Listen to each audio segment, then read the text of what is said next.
नमस्कार, भारत की बात में आपका स्वागत है। मैं हूं रोहित सिंह सावंत। भारत का हूं, भारत की बात करता हूं। राजनीति की धारा समय के साथ बदल रही है।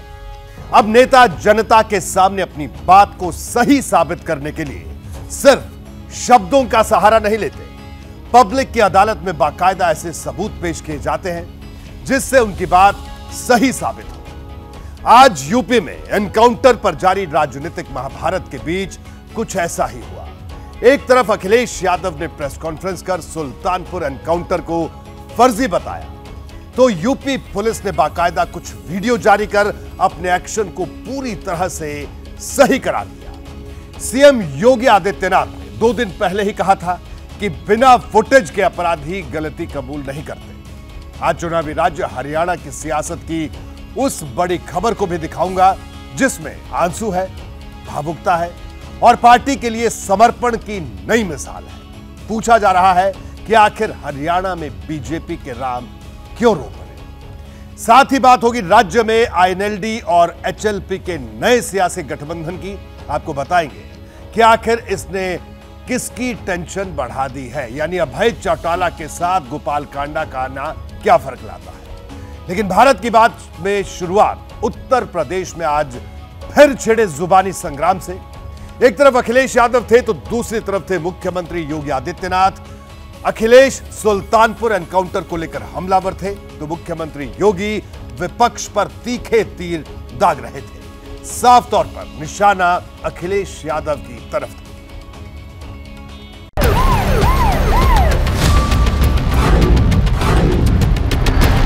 मठाधीश और माफिया में कोई ज्यादा फर्क नहीं होता। जो लोग अराजकता पैदा करना चाहते हैं, अव्यवस्था पैदा करना चाहते हैं, जो लोग माफियागिरी करना चाहते हैं, उनकी चूलों को हिलाने के लिए एक मॉडल है। जो हार्टलेस है उससे उम्मीद भी क्या करनी, जो हार्टलेस है उससे उम्मीद क्या करें हम लोग। इन लोगों के पास उसे समझने के लिए न समय है न फुर्सत है, क्योंकि इनके अपने एजेंडे बांटना।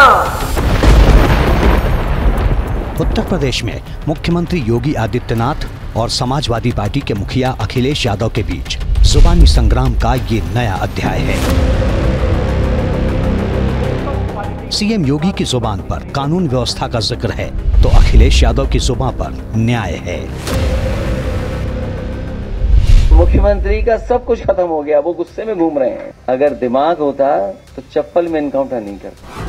अपने राजनीतिक स्वार्थ के लिए समाज को बांटना ही इनका एकमात्र एजेंडा है, एकमात्र ध्येय है। इसके अलावा इनको कुछ भी नहीं दिखाई देता है। समाज को बांटना, अराजकता की भट्टी में झोंकना। जिसकी सोच नकारात्मक हो और जिसका दिल और दिमाग नकारात्मक हो, वो विनाश ही कर सकता है, विकास नहीं कर सकता।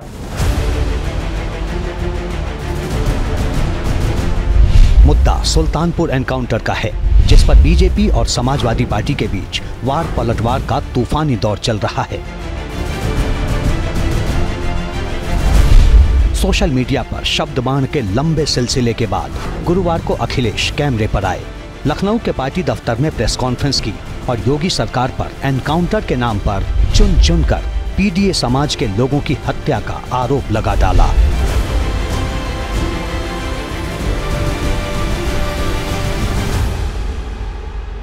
अभी तक जितनी भी हत्याएं हुई हैं या एनकाउंटर हुए हैं, सबसे ज्यादा पीडीए परिवार के लोगों की हत्या की सरकार ने। हम लोग न्याय दिलाने के लिए सदन से लेकर के और संघर्ष के बीच में भी जाना पड़ेगा, तो समाजवादी लोग पीछे नहीं रह सकते। और भाजपा ने तो इतने एनकाउंटर किए, उत्तर प्रदेश को फर्जी एनकाउंटर की राजधानी बना दी इन्होंने।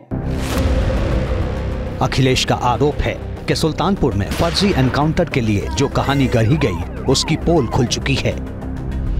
सोचिए आप कैसी कहानी गढ़ी गई कि उसके पास नया बैग था और जब बैग खोला गया तो उसमें भी कपड़े नए मिले शोरूम से खरीदे हुए। और जो मोटरसाइकिल मिली, सुनने में आ रहा है कि जो मोटरसाइकिल जिसकी चोरी हुई थी, कई दिनों बाद एफआईआर लिखी गई।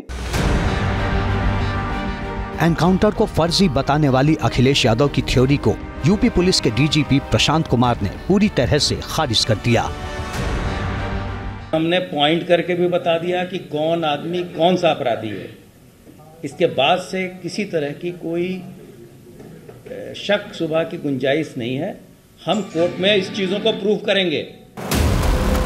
इसके साथ ही यूपी पुलिस ने सुल्तानपुर में हुई डकैती के कुछ और सीसीटीवी फुटेज जारी किए हैं। इसमें एक तस्वीर भी है जिसमें डकैती में मंगेश की मौजूदगी बताई गई है। यूपी एसटीएफ का दावा है कि गिरोह के सदस्य सचिन और विपिन सिंह ने 13 अगस्त को भारत ज्वेलर्स नाम की ज्वेलरी दुकान की रेकी की थी। फिर 20 अगस्त को इसी गिरोह ने जौनपुर में बाइक चोरी की थी और सुल्तानपुर में 28 अगस्त को वारदात को अंजाम देने के बाद भागने के लिए बोलेरो गाड़ी का इस्तेमाल किया था। रायबरेली के एक पेट्रोल पंप के सीसीटीवी में बोलेरो में तेल भरवाता आरोपी त्रिभुवन कैमरे में कैद हुआ। इसके साथ ही यूपी एसटीएफ ने मंगेश की बहन और मां का बयान जारी किया जो रात के समय का है। इसमें ये मंगेश के घर पर नहीं होने और पहले जेल में रहने की बात कहते दिख रहे हैं। कै भाई है आपका? क्या नाम है? मंगेश यादव। कहाँ रहते हैं वो? मुंबई हैं। कितने दिन से? 2 महीने से घर नहीं आए? उसके ऊपर तो मुकदमे हैं लूट उठ के, तो अब कायदे से रहता है ना? हाँ सर, अब नहीं रहता, नहीं करता। खा कमा के कितने दिन से गए हैं बाहर? अरे हो 2-3 महीने। 2-3 महीने से? हाँ। सीएम योगी ने 2 दिन पहले ही कहा था कि आरोप लगाने वाले तभी गलती कबूल करते हैं जब उन्हें फुटेज दिखाई जाती है। अब यूपी पुलिस ने फुटेज जारी कर दी है। बात करते हैं हरियाणा की। हरियाणा में आज भारतीय जनता पार्टी के राम रो पड़े। राम मतलब रामविलास शर्मा, पार्टी के वो दिग्गज नेता जिन्हें राज्य की सियासत में भगवा खेमे का भीष्म पितामह कहा जाता है। लेकिन बीजेपी ने रामविलास शर्मा को महेंद्रगढ़ सीट से टिकट नहीं दिया। इस सीट से टिकट के ऐलान से पहले रामविलास पर्चा भर चुके थे। अब उन्होंने पार्टी के फैसले को मानने की बात कही है, लेकिन ये कहते हुए उनकी आंखों से आंसू निकल आए और ये आंसू सियासत का तापमान बढ़ा गए। आप यदि मेरे को कमजोर कर देंगे तो मैंने जिस झंडे के लिए जान दे दी है, मुझे अंत में उसी झंडे के साथ रहने दीजिए। सर कसाई को आंसुओं में लिपटी ये अपील सबको भावुक कर गई। कि ये आंसू जो है, मेरे को आप कमजोर करना चाहते हैं क्या? ये हरियाणा के दिग्गज बीजेपी नेता हैं। प्रदेश बीजेपी के अध्यक्ष रहे, राज्य के शिक्षा मंत्री रहे। 5 दशकों से ज्यादा का सियासी करियर सिर्फ एक विचारधारा के नाम रहा और वो है संघ परिवार और बीजेपी की विचारधारा। लेकिन इस बार पार्टी ने महेंद्रगढ़ सीट से टिकट नहीं दिया तो दिल की भावना आंसुओं के जरिए बाहर निकल आई। लेकिन इन आंसुओं का मकसद बगावत नहीं, कार्यकर्ताओं के क्रोध को शांत करना था। आपको मेरे ईमान की कसम, मेरे जयराम भगवान की कसम है, आप यदि मेरे को कमजोर कर देंगे तो मैं आपा को एक छोटे से किसान के बेटे संगठन के कारण मेरी हाथ जोड़ करके, ये मेरी फौज है। महेंद्रगढ़ बीजेपी की छावनी इसलिए कहलाती है, भारतीय जनता पार्टी के लिए आपने खून दिया और मेरी आपसे हाथ जोड़ के विनती है कि पार्टी के इस निर्णय को हम स्वीकार करते हैं। रामविलास शर्मा ने खुद से ऊपर पार्टी को रखा, फैसला कबूल कर लिया, वो भी तब जबकि पार्टी की तरफ से महेंद्रगढ़ सीट से प्रत्याशी के ऐलान से पहले ही वो पर्चा भी दाखिल कर चुके थे। वो भी तब जबकि केंद्रीय राज्य मंत्री राव इंद्रजीत सिंह से लेकर भिवानी महेंद्रगढ़ से बीजेपी के सांसद चौधरी धर्मवीर सिंह जैसे नेता रामविलास शर्मा के साथ खड़े थे। इधर कांग्रेस ने इसे मुद्दा बनाकर बीजेपी पर तीखा तंज कर डाला। ये वफादार कार्यकर्ता हैं, नेता हैं, उनको नजरअंदाज कर दिया जा रहा है। बाहर से लोगों को ला ला के उनको टिकट दे दी जा रही है। तो भारतीय जनता पार्टी अब अपने समापन की ओर है। बीजेपी ने महेंद्रगढ़ सीट से इस बार कंवर सिंह यादव को टिकट दिया है। अब देखना यह है कि रामविलास शर्मा की जगह उन पर लगाया गया दांव कितना असरदार साबित होता है। और अब बात करते हैं हरियाणा के राव साहब की, यानी राव इंद्रजीत सिंह की, जो केंद्र में मंत्री हैं और टिकट बंटवारे के दौरान कई बार दिल्ली का दौरा करने के चलते सुर्खियों में रहे थे। राव इंद्रजीत सिंह कल महेंद्रगढ़ में थे। उन्होंने रामविलास शर्मा को टिकट न दिए जाने पर खुलकर विरोध भी जाहिर किया था और आज उनका एक बयान फिर से चर्चा में है। राव इंद्रजीत सिंह ने जनता के एक जनसभा के मंच से कहा कि बीजेपी सरकार होने के बावजूद दक्षिणी हरियाणा की अनदेखी की गई। उन्होंने यह भी कह दिया कि सरकार होने के बाद भी बीजेपी के मुख्यमंत्री रेवाड़ी के कोसली नहीं पहुंचे। सुनिए क्या कुछ कहा। कि 10 साल हमारे को भारतीय जनता पार्टी के अंदर हो गए, हमने किसी का घर नहीं लूटा, हमने किसी का बिगाड़ा नहीं। हम तो सिर्फ एक चीज चाहते हैं कि दक्षिणी हरियाणा का महत्व बढ़े और इसके बाद, आज के बाद, इस इलेक्शन के बाद कोई यूं नहीं कहे कि यह भारतीय जनता पार्टी का था और ये नया आया हुआ है। 5 साल तक हमारे यहां पर चीफ मिनिस्टर साहब नहीं आए। ये गिड़गिड़ाता रहा कि ये काम मैंने करवाना रेवाड़ी में, तो ये घोषणी में, ये मैंने वेरली के अंदर, लेकिन नहीं आया। ये चेयरमैन उसके पास जाया करते थे, उनकी बात नहीं सुनी गई। तो आपने सुना कि केंद्र के मंत्री कह रहे हैं अपनी ही सरकार के मुख्यमंत्री को कि 5 साल तक वो इस चुनाव क्षेत्र में नहीं आए। बहरहाल आंसू और नाराजगी की तस्वीरें सिर्फ बीजेपी के खेमे से नहीं आई, कांग्रेस में भी ऐसा ही हो रहा है। फरीदाबाद में टिकट कटने के बाद 2 नेताओं की आंखों से आंसू छलक पड़े। पहले देखिए तिगांव से पूर्व विधायक ललित नागर ने किस तरह भावुक होकर निर्दलीय मैदान में उतरने की घोषणा कर दी। इन तस्वीरों को देखिए और सुनिए। लेकिन चुनाव आपने लड़ना पड़ेगा, आपने मेरा भाई बनना पड़ेगा। आज तिगांव से कांग्रेस के विधायक रह चुके हैं, नाम है ललित नागर। तिगांव फरीदाबाद में पड़ता है, दिल्ली से सटा हुआ इलाका है। बढ़ते आगे दूसरी नेता शारदा राठौर हैं, लिस्ट में इनका नाम भी नहीं आया तो भावुक हो गई। शारदा राठौर बल्लभगढ़, फरीदाबाद की बल्लभगढ़ सीट से टिकट की दावेदार थी। वो पार्टी की पूर्व संसदीय सचिव रह चुकी हैं। टिकट नहीं मिलने के बाद शारदा राठौर ने निर्दलीय मैदान में उतरने का ऐलान कर दिया है, जिससे कांग्रेस की मुश्किलें बढ़ गई। जिस तरह की बगावत टिकट बंटवारे के बाद बीजेपी में दिखाई दी, वैसी ही बगावत अब कांग्रेस में भी दिखाई दे रही है। किस विधानसभा सीट पर कांग्रेस के बागी पार्टी की मुश्किल बढ़ा सकते हैं, उसके बारे में जल्दी से आपको बता देता हूं। देखिए, पंचकुला से कांग्रेस की नेता और पूर्व मेयर उपेंद्र कौर आहलूवालिया ने टिकट न मिलने के बाद विरोध में आवाज उठाई। नलवा से संपत सिंह ने भी बागी तेवर दिखाए हैं। बल्लभगढ़ से शारदा राठौर और तिगांव के ललित नागर की तस्वीर कुछ देर पहले ही मैंने आपको दिखाई। इसी तरह भवानी खेड़ा से सतवीर रतेरा ने भी बागी रुख अपना लिया है। भिवानी से पूर्व विधायक रामकिशन फौजी हो या फिर अंबाला छावनी से चित्रा सरवाना, ये नेता टिकट न मिलने से नाराज हैं। चित्रा सरवाना पूर्व मंत्री निर्मल सिंह की बेटी हैं, जो निर्दलीय चुनाव लड़ने के लिए मैदान में उतर आई है।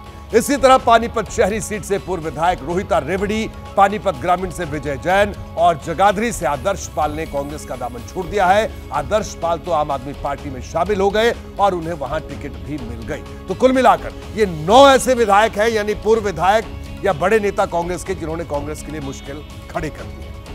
हरियाणा में आज एक नए गठबंधन ने चुनावी तपिश बढ़ा दी। यह अलायंस इंडियन नेशनल लोकदल यानी अभय चौटाला, ओम प्रकाश चौटाला की पार्टी और हरियाणा लोकहित पार्टी यानी गोपाल कांडा की पार्टी का है। इसका सबसे ज्यादा असर सिरसा इलाके में दिख सकता है।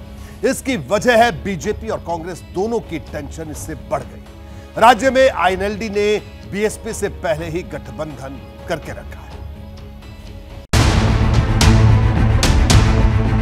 हरियाणा की सियासत में एक नए गठबंधन ने दस्तक दी है। ये गठबंधन है इंडियन नेशनल लोकदल और हरियाणा लोकहित पार्टी का। आईएनएलडी के साथ बीएसपी पहले से अलायंस में है। अब इस नई साझेदारी ने राज्य में चुनावी माहौल को गरमा दिया है। इंडियन नेशनल लोकदल के विधायक अभय सिंह चौटाला सिरसा पहुंचे। यहाँ तारा बाबा कुटिया में तारा बाबा का पहले आशीर्वाद लिया और इसके बाद हरियाणा लोकहित पार्टी के अध्यक्ष गोपाल कांडा से मुलाकात की और फिर हो गया गठबंधन का ऐलान। अब हम सबको मिलकर के सत्ता से बाहर करेंगे और कांग्रेस को जो दबाव है क्या सत्ता में आएगा उनको सत्ता से दूर करेंगे। Indian national Lokdal party, Haryana Lokhit party और बहुजन समाज पार्टी मिलकर के हर हालत में प्रदेश की सत्ता की तरफ बढ़ रहे हैं। तीनों मिलकर 111 111 है। अभय सिंह जी ने जब बोल दिया कि हम तीनों मिलकर इस सरकार की तरफ बढ़ रहे हैं, इस बात में कोई दोहराई नहीं होगी। अब ये गठबंधन सिरसा, रानिया और एलनाबाद सीट पर बीजेपी और कांग्रेस की मुश्किलें बढ़ा सकता है। हरियाणा लोकहित पार्टी का पंजाबी और वैश्य समुदाय के बीच असर है तो Indian national Lokdal Jat vote bank की सियासत करता है। वहीं बीएसपी के साथ आने से दलित वोट भी जोड़ने की उम्मीद है। हरियाणा लोकहित पार्टी के गोपाल कांडा बीजेपी सरकार को लगातार समर्थन देते आए थे, लेकिन सीट बंटवारे पर बात नहीं बनने के बाद इंडियन नेशनल लोक दल के साथ चले गए।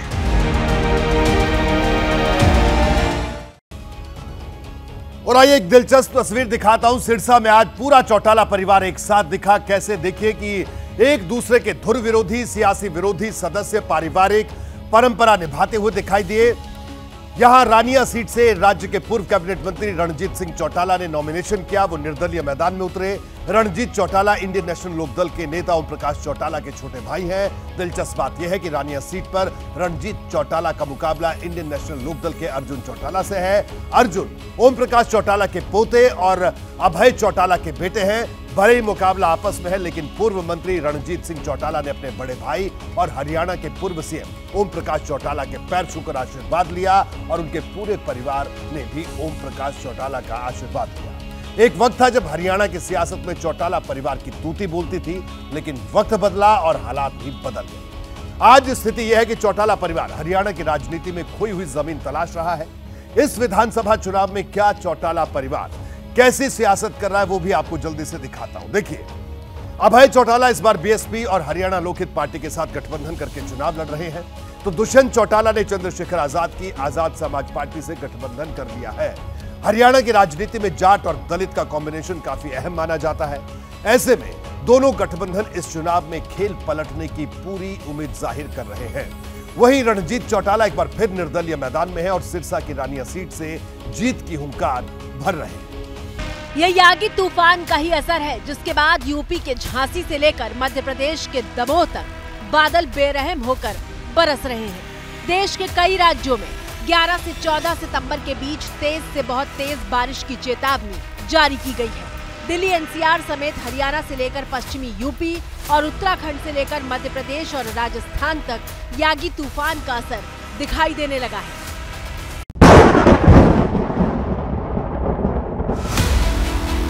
तस्वीरें राजस्थान के सवाई माधोपुर से आई हैं, जहां ट्रांसफार्मर से लेकर कॉलोनी की कॉलोनी तक डूब चुकी है।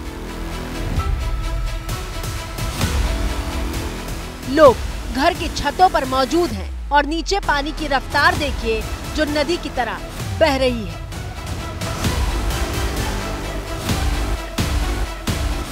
घर के बाहर का मंजर आपने देखा, अब जरा घर के भीतर की तस्वीर देखिए।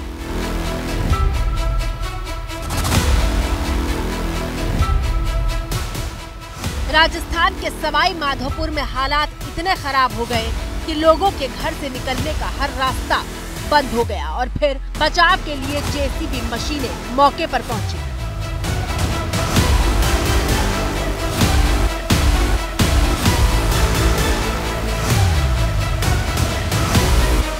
देखिए कैसे बारी बारी जेसीबी मशीन में बिठाकर लोगों को रेस्क्यू किया जा रहा था।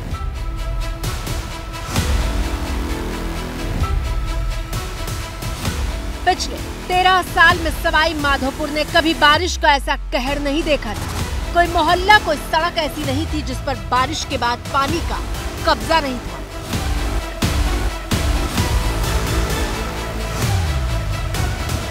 लेकिन एक हफ्ते पहले वियतनाम और चीन में आए यागी तूफान का असर ऐसा है कि 3 घंटे की बारिश में सवाई माधोपुर सैलाब में डूबा नजर आने लगा।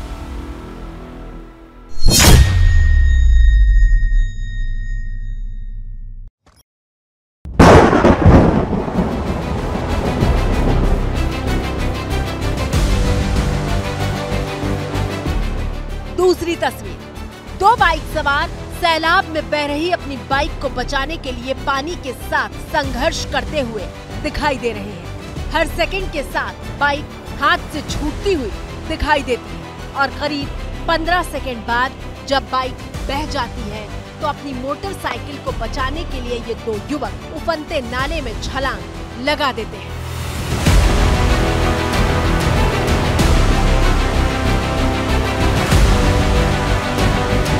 तस्वीरें मध्य प्रदेश के अशोकनगर की हैं, जहां भारी बारिश के बाद नदी नाले उफान पर हैं।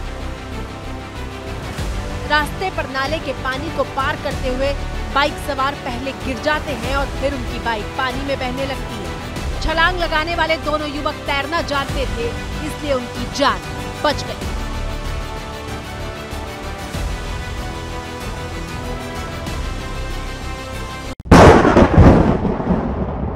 तीसरी तस्वीर। मध्य प्रदेश में बारिश के बाद हालात कितने खराब हैं, उसकी गवाही देने वाली अगली तस्वीर आपकी स्क्रीन पर मौजूद है।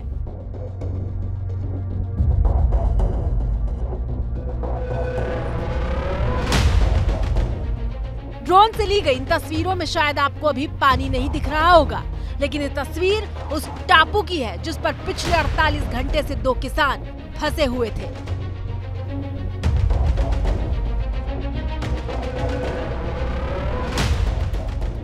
देखिए टापू के चारों तरफ कितना पानी है। खराब मौसम की वजह से हेलीकॉप्टर टापू तक नहीं पहुंच पा रहा था और फिर किसानों को निकालने के लिए एनडीआरएफ की टीम रवाना हुई और टापू से किसानों को रेस्क्यू करके बाहर निकाला गया। ये तस्वीर देखिए जब एनडीआरएफ की टीम फंसे हुए किसानों को लेकर वापस लौट रही थी। एमपी के सीएम मोहन यादव ने ट्वीट करके सफल रेस्क्यू ऑपरेशन के लिए पूरी टीम को बधाई दी है। चौथी तस्वीर। महज कुछ सेकंड के भीतर इमारत का वजूद ही मिट गया। बारिश के कहर की ये तस्वीर बिहार के सहरसा से आई है, जहां उफान मार रही कोसी नदी ने एक प्राथमिक स्कूल को ही लील लिया।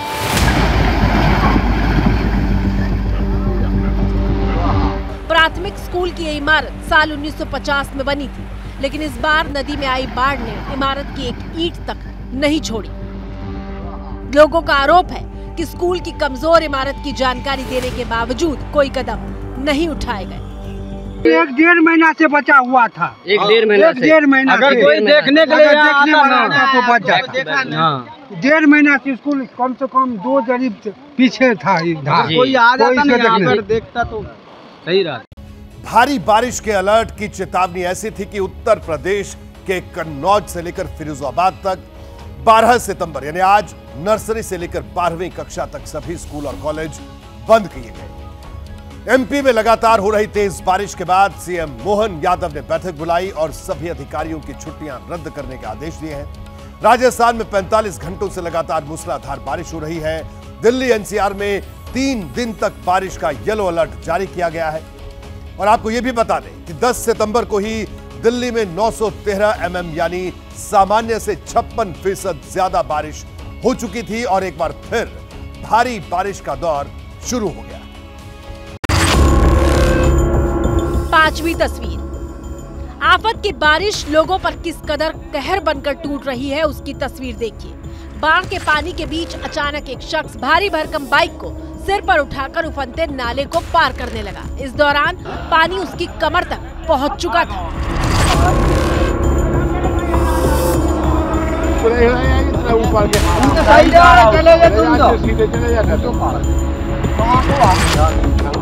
हैरान करने वाली तस्वीर मध्य प्रदेश के दमोह की है, जहाँ ऐसा सैलाब आया कि सड़क ने नदी का रूप ले लिया और इसके बाद अपनी जान खतरे में डालते हुए बाइक बचाने के लिए युवक बाहुबली स्टाइल में उफनते नाले में उतर गया। लेकिन ये इतना आसान नहीं था। बाइक सिर पर लेकर जा रहे युवक का बैलेंस बार बार बिगड़ रहा था। पकड़ ले रे भक्के। इससे पहले कि देर होती उसने पहले खुद को संभाला और फिर बाइक के साथ आगे निकल गया।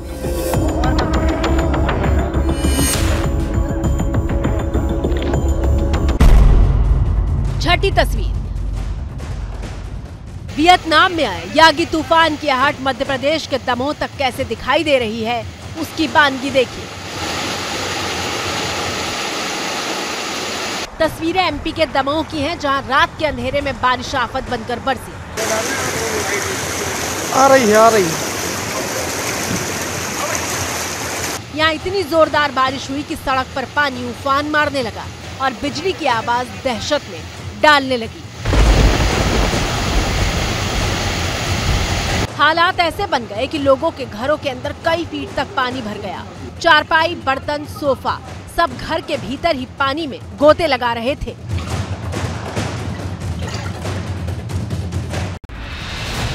सातवीं तस्वीर। तस्वीरें मध्य प्रदेश के निवाड़ी की हैं, जहां पानी के बीच फंसा एक युवक मदद का इंतजार कर रहा है। दरअसल ये युवक भैंस चराने के लिए जंगल में गया था, लेकिन अचानक हुई तेज बारिश के बाद नदी में फंस गया। गांव वालों ने ऐसे ट्यूब की मदद से उसे वक्त रहते सुरक्षित बाहर निकाल लिया।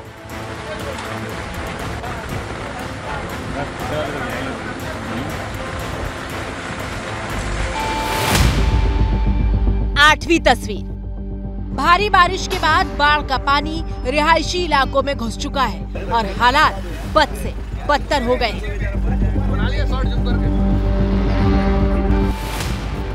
यहाँ एक दो नहीं, कई कारें बाढ़ की चपेट में आ गईं। सड़क पर खड़ी इन बसों को देखिए, जो बाढ़ के पानी के आगे बेबस दिखाई दे रही हैं। और इतना ही नहीं, लोगों के घरों के भीतर तक पानी घुस चुका है। दरअसल शिवनाथ नदी का जल स्तर बढ़ने के बाद डैम से 3 लाख क्यूसेक पानी छोड़ दिया गया और फिर निचले इलाके बाढ़ की चपेट में आ गए। 40 से ज्यादा गांव में अलर्ट जारी कर दिया गया है। 9वीं तस्वीर। उत्तर प्रदेश का झांसी शहर बारिश की ऐसी मार झेल रहा है जैसी उसने पिछले 25 सालों में कभी नहीं देखी थी। 24 घंटे में झांसी में 180 mm बारिश हुई है, जिसने पिछले सारे रिकॉर्ड ध्वस्त कर दिए हैं। सड़कें समंदर बन गई हैं और वीआईपी इलाकों में अफसरों के बंगले तक पानी में डूबे हुए हैं। ये झांसी में गणेश पंडाल की तस्वीर है, लेकिन देखिए रिहायशी इलाके में पानी कितनी तेज रफ्तार से बह रहा है।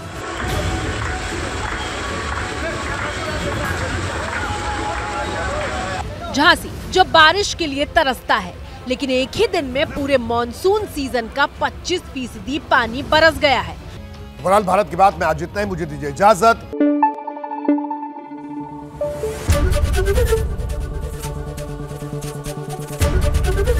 एबीपी न्यूज आपको रखे आगे।